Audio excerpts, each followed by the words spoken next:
Il est midi, merci de nous rejoindre sur France 3 Alpes. Voici les titres de l'actualité. Chambéry retrouve l'un de ses éléphants restaurés, flambant neuf. L'un des 400 culs, comme on les appelle, a été réinstallé ce matin sur la célèbre fontaine. On y va dans un instant. Grenoble, aux couleurs du pays du soleil levant, la semaine du Japon bat son plein avec une ambassadrice de charme à la baguette, Wakiko, une spécialiste des arts et coutumes japonais. Et puis un coup d'œil sur la météo, vous le voyez, c'est un après-midi ensoleillé qui se profile, même si quelques nuages subsistent en montagne. Comptez entre 16 et 22 degrés pour les températures. Mais d'abord, il devait être notre invité ce midi à l'occasion de la venue du Cirque Pinder à Grenoble. Frédéric Edelstein, que vous voyez ici ce matin en répétition avec ses lions blancs, a été blessé au visage par l'un de ses fauves. Regardez, ça va très vite. Frédéric Edelstein, assis sur un de ses lions, se fait surprendre. Lèvres entaillées, il a dû se rendre à l'hôpital pour quelques points de suture et ne peut donc pas être avec nous ce midi. Les représentations ne sont pas pour autant annulées. Le Cirque Pinder est sur l'Esplanade de France jusqu'à mardi prochain pour une quinzaine de représentations. Il est ensuite attendu à Albertville et Chambéry. Je vous le disais dans les titres, à Chambéry, l'un des éléphants de la célèbre fontaine des 400 culs est de retour. Réinstallé ce matin après 5 mois d'absence pour une restauration complète, il arbore désormais un teint métallisé et presque brillant. On voit ça avec Florine Eba et Bernard Portugal. Presque 5 mois que la place était vide et ce matin à 8 h, événement autour de la fontaine des éléphants. Le jour où ont été enlevés les éléphants, c'était le jour de la naissance de mon arrière-petite-fille. Et j'ai décidé de lui faire un reportage sur la colonne des éléphants qu'elle découvrira peut-être à sa majorité. Il faut être honnête, Chambéry, sans ses 400 culs comme on les appelle ici, n'est pas Chambéry. Depuis aujourd'hui, voilà les habitants rassurés, le premier des 4 mastodontes a fait une entrée remarquée. Tout neuf, tout joli quoi. Il y en avait besoin? Ah, il y en avait énormément besoin. On avait un petit peu, étant guide touristique, c'est vrai qu'ils n'étaient pas très jolis et ça nous faisait mal au cœur. Allez voir comme ça. Maintenant, ils ont pris un coup de jeunesse et c'est bon pour 50 ans. Pour l'instant, il faudra se contenter de celui-là car la pièce en fonte de 3,2 tonnes est arrivée seule. Cet éléphant sera unique en son genre car pour lui et seulement lui, la fonte d'origine datant de 1838 a été conservée. Il est 100% d'origine, donc il a sa tête, son corps, sa trompe d'origine et il a les 2 pattes de l'éléphant qui lui étaient opposées. Ces 2 pattes qui étaient en bon état et qui ont donc servi à reconstituer un éléphant complet et entièrement avec ses pièces d'origine. Sa fonte à l'ancienne le rend beaucoup plus fragile que les 3 autres qui bénéficieront d'une fonte plus moderne. Cette première pièce a donc été manipulée avec beaucoup de précautions. La fonte est très fragile. Donc au niveau de la pose et tout, même quand on le manipule, quand on le prend, quand on le repose, il faut vraiment rien cogner quelque part parce que ça se fissure comme du verre. Pour l'instant, le pachyderme se sent encore orphelin. Il faudra un peu de patience avant de voir arriver ses 3 compères à la fin du mois de juin. La santé, on va maintenant parler d'insuffisance cardiaque, une maladie qui touche 1 million de personnes en France, des hommes, des femmes, pas forcément âgés, mais qui souvent ignorent leur maladie. Alors pour sensibiliser le public, une journée européenne de l'insuffisance cardiaque est organisée tous les ans, le 6 mai, dans de nombreux hôpitaux, comme au CHU de Grenoble. On écoute le docteur Muriel Salva, cardiologue, qui nous explique qu'une prise en charge globale permet de soigner les patients. On peut les soigner avec des thérapeutiques médicamenteuses, avec des thérapeutiques électriques, avec des défibrillateurs, des stimulateurs de resynchronisation, avec la réadaptation cardiaque et avec l'éducation thérapeutique. Donc c'est vraiment une prise en charge globale, en plus du suivi par le médecin traitant et le cardiologue traitant habituel. Dans l'actualité également, cette perquisition menée hier par la direction de la concurrence et de la répression des fraudes dans les locaux du Conseil de l'Ordre des chirurgiens dentistes de l'Isère, mais aussi dans d'autres départements du pays. Des perquisitions qui font suite à une plainte déposée par une plateforme mutualiste, plainte pour incitation au boycott des praticiens qui lui sont affiliés. À Grenoble, les investigations ont débuté le matin et les policiers sont repartis dans la soirée avec des documents et des disques durs. On écoute la réaction du responsable isérois de la Fédération des syndicats dentaires libéraux. Nous ne pouvons pas avoir de panneaux publicitaires, nous n'avons pas le droit de détourner les patients, nous avons des règles de déontologie et praticiens qui sont dans les plateformes de santé sont exonérés de ces règles. Donc il y a une distorsion de concurrence et surtout, c'est l'intérêt des patients qui n'est pas privilégié dans cette affaire. Et l'on reparle à présent des intempéries de ces derniers jours. Pour les habitants et les pouvoirs publics, l'heure est au bilan des dégâts causés par ces inondations. Exemple à la base de loisirs de Flumet qui avait complètement disparu sous les eaux. Bernard Portugal, Dominique Sommet. Des tonnes de terre, de limon, de troncs d'arbres ou de rochers. 3 jours après les inondations à Flumet, les travaux de déblaiement et de nettoyage ont commencé et le chantier est énorme. La première phase, ça va être déjà de recreuser le nid de la rivière pour que l'eau puisse baisser. Et après, il faut tout remettre en état, tout enlever le tout venant qui est sorti de la rivière, nettoyer partout autour des jeux, la remise en état, remettre un grillage pour la sécurité. Et puis, je ne connaîtrai pas tout ce qu'il y aura à faire, quoi. Il y a énormément de travail. Samedi dernier, c'est cette rivière, l'Arondine, d'ordinaire très calme, qui a débordé en raison des pluies diluviennes. Il y a plus de 50 ans que cela n'était pas arrivé. C'est vraiment incroyable, hein. J'ai jamais vu ça, moi. Hein. Pareil, des éboulements, des glissements de terrain et tout. Hein. C'est la première fois que je vois ça. Hein. Le stade de foot, la base de loisirs ou encore le plan d'eau de Flumet ont été fortement endommagés par la crue et la facture des réparations pourrait dépasser les 200 000 €. Aujourd'hui, les communes sinistrées vont devoir procéder à une expertise précise des dégâts avec un espoir que l'état de catastrophe naturelle soit reconnu. Ce classement en catastrophe naturelle, bien sûr, c'est important pour les particuliers puisque c'est une prise en charge au niveau de leurs assurances. Au niveau de la collectivité, il y a des fonds d'État qui seront, je l'espère, qui seront débloqués, on va dire. Tout est mis en œuvre pour que ce soit le cas. Il y a évidemment d'autres territoires sur la plaine qui sont aussi concernés et sans ces aides, bien évidemment, on n'arrivera pas à faire le tour de tout ce qu'on devra remettre en état pour cet été, quoi. Les travaux de déblaiement devraient durer plusieurs jours. Par ailleurs, un diagnostic est actuellement en cours pour déterminer l'ampleur des dégâts sur la route des Gorges de l'Arly, fermée depuis samedi. Le ras-le-bol des maires de l'agglomération grenobloise à propos de l'hébergement d'urgence. Jean-Paul Trovero, le maire de Fontaine, appelle l'ensemble des maires, le département et les représentants de l'État à participer à une table ronde afin de trouver des solutions pérennes pour les malheureux de plus en plus nombreux qui habitent de véritables bidonvilles. Nathalie Rapuc et Franck Serroni se sont rendus sur place. Ils viennent d'Europe de l'Est, sont apatrides ou demandeurs d'asile. À ce jour, près de 350 hommes, femmes et enfants vivent dans le bidonville Esmonin, au sud de Grenoble. Cela fait 1 an que ce village de fortune ne cesse de croître. Aujourd'hui, les associations dressent un bilan alarmant. Le rapport à l'eau est compliqué. On a 2 points d'eau pour toutes les personnes, 2 douches, 2 toilettes pour toutes ces personnes. Donc les conditions sanitaires sont vraiment difficiles. On s'aperçoit que les personnes ont connu 4-5 expulsions et sont toujours là. Donc c'est quels moyens on met en œuvre pour pouvoir justement faire en sorte que ces gens puissent s'intégrer.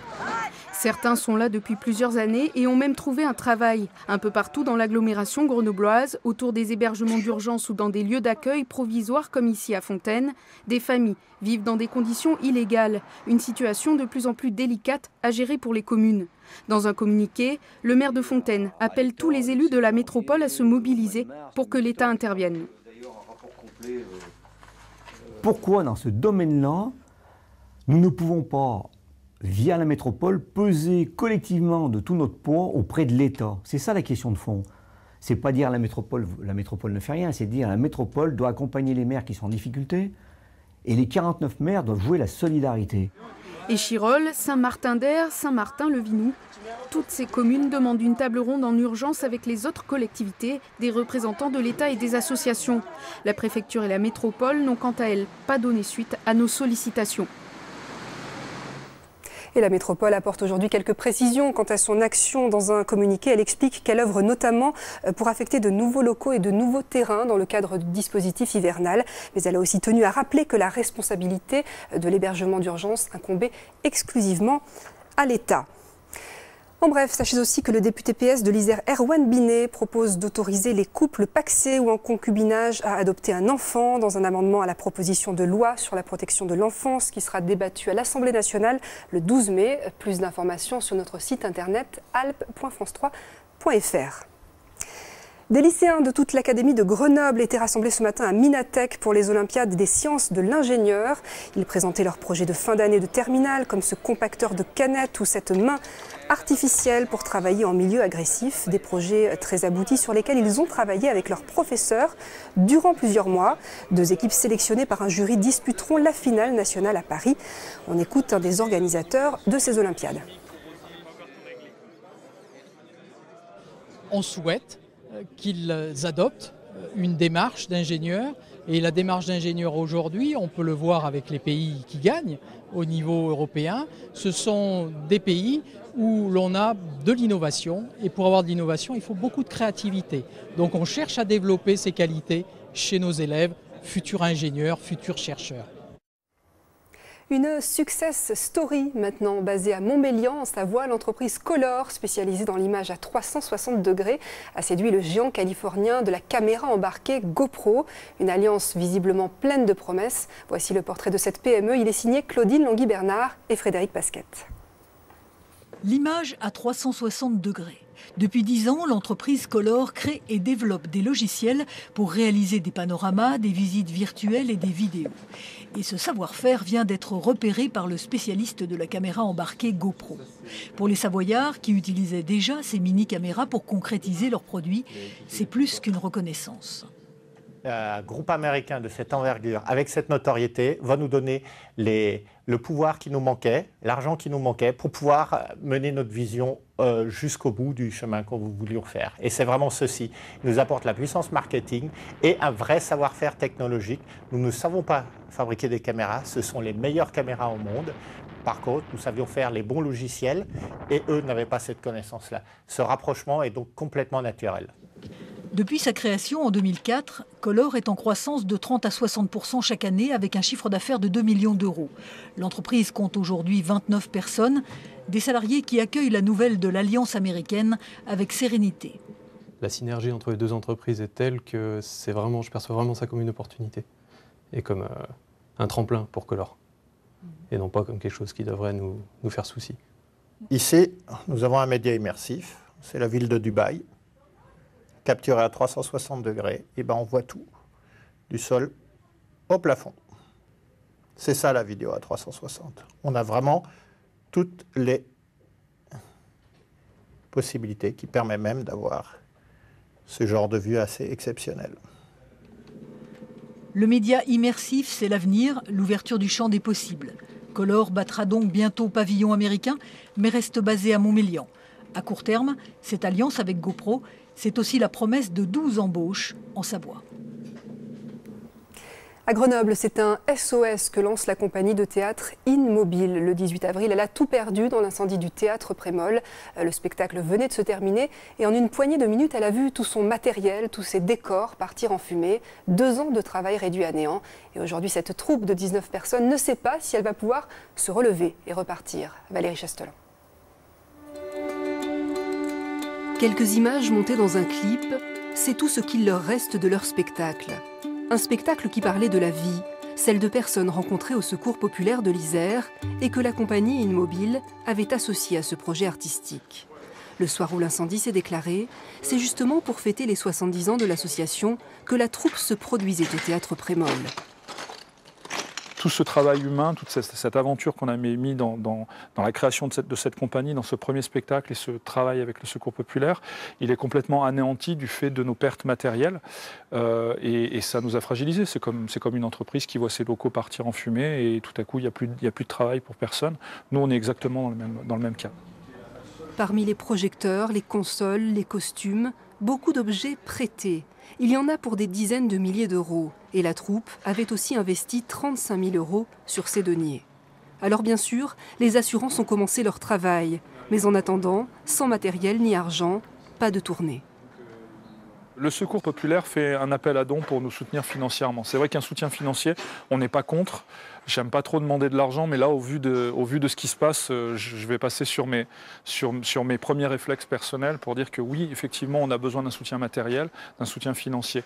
Et derrière, il faudrait qu'on puisse rejouer ce spectacle. On devait jouer le dimanche soir, on n'a pas rejoué, et on aimerait bien rejouer le spectacle.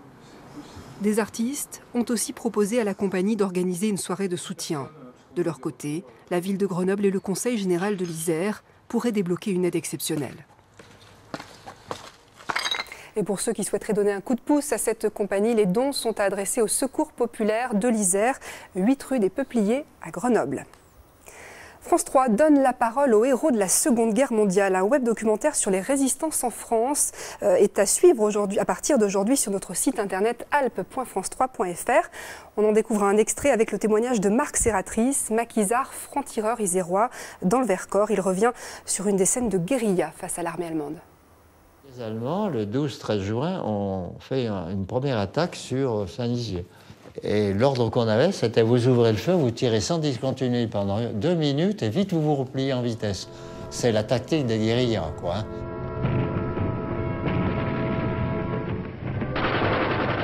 À un moment donné, je me suis trouvé encerclé et où là, je me suis vu foutu, quoi. Puis par une chance, puis un petit peu que j'ai gardé quand même un petit peu un instinct de survie et j'avais des grenades. Avec mes grenades, j'ai réussi à stopper les Allemands et à faire un saut périlleux un peu dans le vide du champ, qui était du côté des Allemands, mais heureusement, ils n'y étaient pas et je me suis sauvé comme ça. Mais là, j'avais un Allemand qui était à 10 mètres de moi, quoi, devant moi, que je voyais bien des visus, quoi, voilà. Là, c'était dur, oui. On poursuit avec ce résultat en basket, Pro B et Aix-Maurienne qui s'incline face à Hyères-Toulon. Défaite sur un score de 76 à 62. Pour les Savoyards, la quête du maintien se complique. Prochain match vendredi, Aix reçoit Nantes. Allez, pour finir, on va s'offrir un petit voyage au pays du soleil levant, car le Japon est à l'honneur cette semaine à Grenoble, avec tout un programme élaboré par l'université Interage du Dauphiné. C'est dans cette association qu'enseigne Wakiko, une japonaise tombée sous le charme de la France. Elle propose une multitude d'activités pour mieux partager sa culture. Je m'appelle Wakiko. Je m'appelle Kaizo. Moi, c'est Bruno. Moi, c'est Yoji. Moi, je m'appelle Issei. Wakiko, ça veut dire bien entouré en japonais. Wakiko a rencontré Bruno en Allemagne et les deux étudiants ont choisi de s'installer ici avec leur petite famille. Après 15 ans, c'est vraiment, maintenant, ici, c'est ma vie. Et puis, j'aime bien la France, j'aime bien Grenoble. Moteru, chotto motte, katapo, oui. Tu sais qu'est-ce que c'est? Non. Ça, c'est le poisson. C'est poisson, c'est les fêtes des garçons. La carpe au Japon, c'est l'emblème du courage, parce qu'elle est capable de remonter les rivières, les cascades. Bienvenue. Bienvenue. Ohayo gozaimasu. Ohayo gozaimasu. Ses parents vendaient des kimonos dans un petit village de montagne près de Nagano. Mais Wakiko voulait voir le monde, partir à l'aventure, découvrir d'autres cultures. Je suis venue en Europe et ça m'a motivée, c'est qu'il y a vraiment le mélange des gens, du pays, la langue, les cultures, mais on cohabite ensemble. Kanaka ni hito to umarete aki no kure. Les Japonais ont un autre rythme. Tsuton. Ton. Une autre façon d'appréhender le temps qui passe. Toujours la même. L'instant est vécu intensément, en pleine conscience. 5, 6. Dans les arts martiaux ou la calligraphie, le geste est accompli comme s'il était le premier et le dernier. 11. Nous sommes bien différents, mais le fond de cœur, ou au fond de cette personne, c'est la même personne. Même nous sommes des humains, nous sommes les gens, voilà, quelle que soit la nationalité, quelle que soit l'habitude, quel que soit d'où on vient. La semaine du Japon se déroule à l'université Interage de Grenoble, une école où l'on peut apprendre le russe, le chinois, l'arabe et le japonais bien sûr.